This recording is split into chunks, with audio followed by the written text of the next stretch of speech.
So yeah, hi. I have dubbed my little speech as "How to Make a Perfect Poem" and a small introduction to poetry. Let's start with what exactly poetry means. It is when you express what you feel in words. It can be anything, literally anything. It's a form of writing. That's what it is. It conveys something that you couldn't say or you've always wanted to say. uh, it usually rhymes, but it is perfectly fine if it doesn't. You don't have to fret it. Creativity in writing has many meanings. That you can have your usual, like story building, like John talked about storyboards and all. You can have a very good constructed ballad, you can have an emotional piece, but it doesn't end there. Those are just literal meanings. What you can use is English language and grammar. uh, so there's this amazing tools called figures of speech. Figures of speech are stuff like similes or hyperbole or metaphors. Metaphors is where you compare something with another, uh, where you show something as something else, or similes where you compare something that is not very obvious but it makes sense. Hyperbole, there is omnipodia, there is idioms and proverbs. A very good example of this is a poem, Because I Could Not Stop for Death by Emily Dickinson. Excuse me as I read from my book. Because I could not stop for death, he kindly stopped for me. The carriage held but just ourselves and immortality. We slowly drove, he knew no haste, and I had to put away my labor and my leisure too, for his civility. Here, the poet tries to talk about death and how life would be after death, how she envisions it. She talks about how death is waiting for her because she is too busy with certain things that she has to take care of, and she speaks to his civility that that lets that says that death is waiting for her to put all her things away, her labor, her leisure. And then we passed the school where children strove at recess in the ring. We passed in the fields of grazing grain. We passed the setting sun. Or rather, he passed us. The dew drew quivering and chill. For only gossamer and my gown, my tippet only tulle. Here, in these two stanzas, the poet talks about how they journeyed through her life, and then how death came to her as a physical reaction, how she personifies death, like a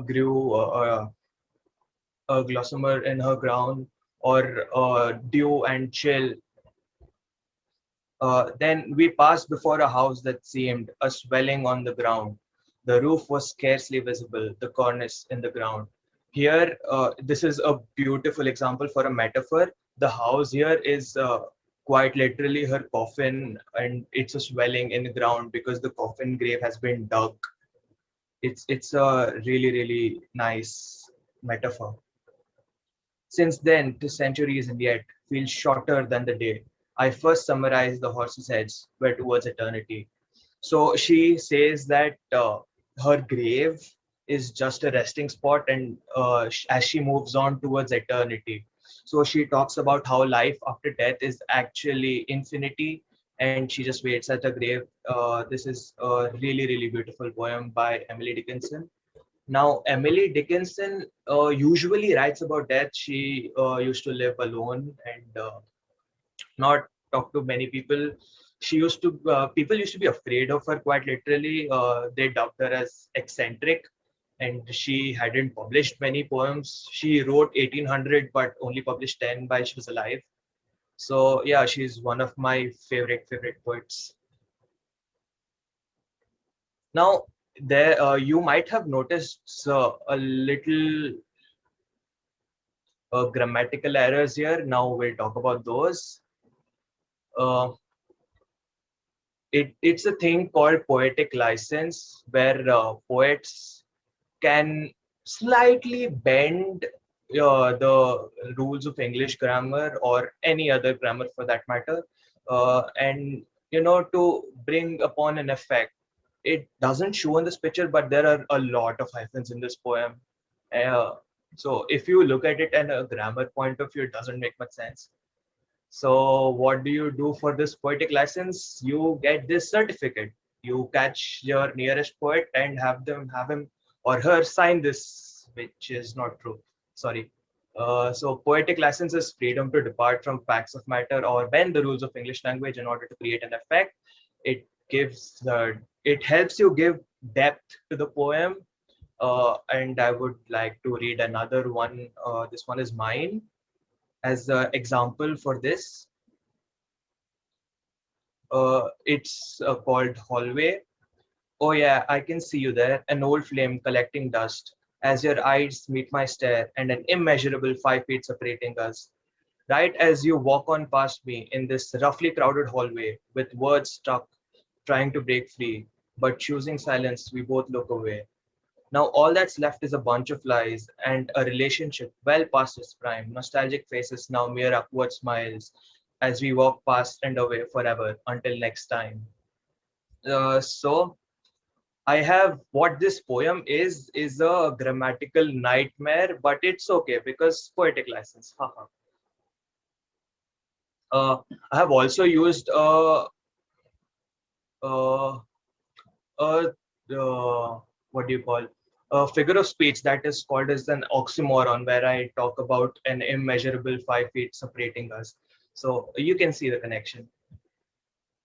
Uh, so that's it. No, one more thing you need desire.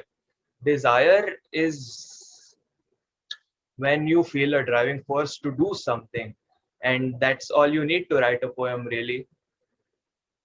So you need ideas, inspiration, and words. You need to have a certain idea of who you are, what you want to do, and why you want to write this piece. And then you need an inspiration. It can be anything, a person, a thing, the cat that walked past you in the morning, or the flower that was beautifully blooming last night, or something someone else, something someone has written.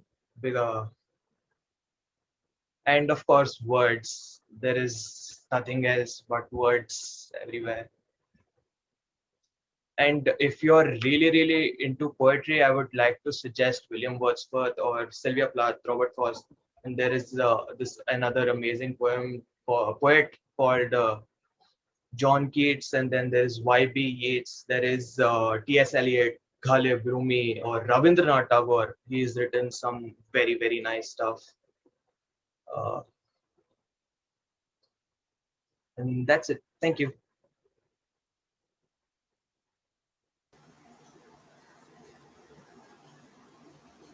That's amazing, Siddharth. Uh, the piece that you have written was amazing. Thank you. With your poetic license, it was something wonderful, audibly wonderful. Thank you so much for your short and crisp message and a description on your passion. We can very well understand how passionate you are towards poetry. Now, again, this platform is to the audience. There are, you know, you can ask Siddharth questions, you can give your inputs, you can talk, you can ask through chat box or to unmuting yourself. I usually write in English. I've tried to write in Hindi, but didn't work out well. A writer's block, yeah, I have come across it, but I don't know. It's usually just something, when something happens in my life, I just write. I have been in a creative block, but then again, as soon as I found something, I found myself writing again. So, inspiration, I guess. What inspired me to write Hallway? It was a short thing that happened. It was one of my memories, actually. I wrote it a long time after I had been. It was a snippet from my 8th grade, where I used to come across my crush, which did didn't go along so well.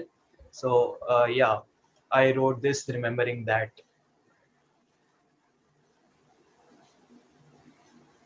Thank you, John. What's my favorite thing to write about? I have written many pieces on love, but I think it's a very beautiful expression. What is the biggest challenge for a writer when composing a story? Composing a story, well, I guess it would be plot, because when you're writing a story, you're usually thinking about what might uh, like get people to like your story, and you start thinking about how to make it more popular, and how to appeal to the audience, and you lose your original intention along the way. So I guess that's something you have to keep in mind, and not try to make it too commercial of sorts. No, there is nothing called bad poetry. Well, you can be embarrassed of certain poetry, but it's never bad. It's beautiful in someone's eyes or the others. You can never call something bad poetry. If I could swap life, well, most of the famous poems, have gone through so many things in life. Like one of my more favorite poets is Sylvia Plath, who had led a very, very depressing life. So no, I don't think I would swap lives with any poem. That would be really scary.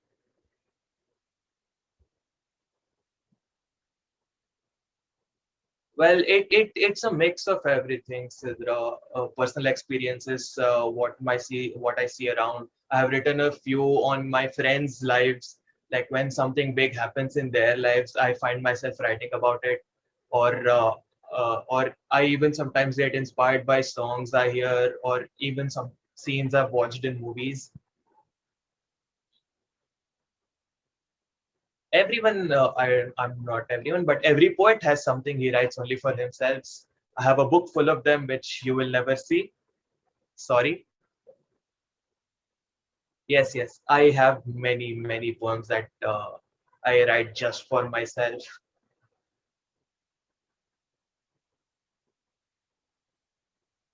How do you go for good vocabulary? Good vocabulary is something you get from reading. You read books, you watch movies. Um, well, yeah, you read many, many books. You read more poems. Uh, you can take some of my suggestions from before.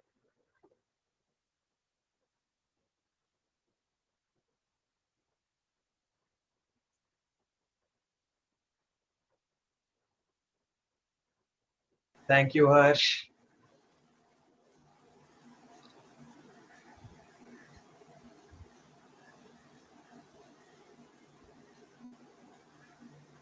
That's wonderful. That's wonderful. Thank you for answering the questions, Siddharth. And I personally believe that once you start writing poetries and when you indulge yourself in expressing, your emotions through rhyming or non-rhyming words, you feel, it's a way you de-stress yourself, and it's a very good feeling when you create a piece of your own. I'm sure, Yes, good yes, luck. absolutely. Yes, I'm sure that you feel that bliss in yourself, and I wish you good luck for your future endeavors. And thank you so much for, you know, being a speaker here. Thank Thank you, you. Shamila. Thank Thank you, you. everyone. Thank you so much, the audience. I must thank all of you for being here and listening to our second speaker and asking questions and interacting, being in